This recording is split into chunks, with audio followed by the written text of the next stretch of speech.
Naša naloga je, da na vseh področjih živimo z naravo in vračamo naravi, kar se da, in predelamo dvakrat, trikrat, uporabimo vsako zadevo. In seveda naše učenje gre učenje z zgledom, z načinom, in naš zgled je tisti, ki je odnos do življenja, in to učimo naše otroke.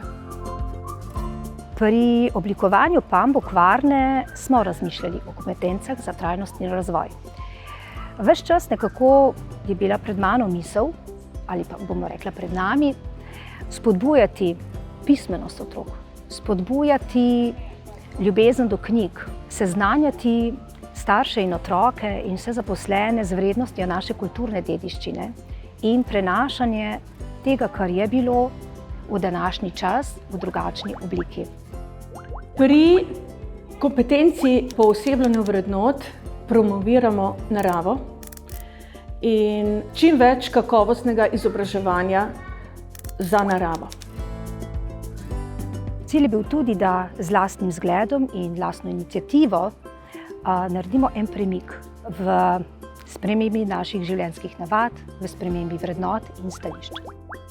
Pri kompetenci o zamišljanju trajnosti pa je gotovo na prvem mestu pismenost, poudarek slovenskega jezika, učnega slovenskega jezika in državljanska vzgoja.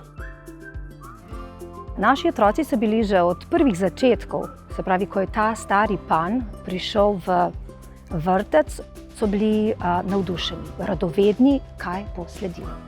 In potem je prišel gospod Mizar in on je pred njimi izrezoval odprtine in PAN Bokvarna je v bistvu rasla pred njimi. Tako da so otroci dobili to čudovito izkušnjo, kako iz nečesa in s čim nekaj nastane.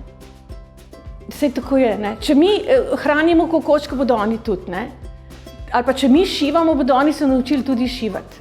Ne? Razumete? Ker edini način pravila je ta, da smo mi vpeti v učenje, vsi zaposleni. Vrednota je naša razgledanost, naša poglobljenost, branje izrednega pomena. Kajti, ko berem, ne berem samo knjig, berem tudi osebe, berem dogodke, berem razmišljanje, posledično berem tudi sebe. Če bomo živeli vrednote, če bomo znali videti vrednote, živeti zdravo življenje, bomo tudi naše generacije lahko peljali v pravo smer in menimo, da prihodnje generacije še kako dobro razumejo zdravje kot vrednoto, zdravje do narave, skrb do narave in tudi do življenja samega.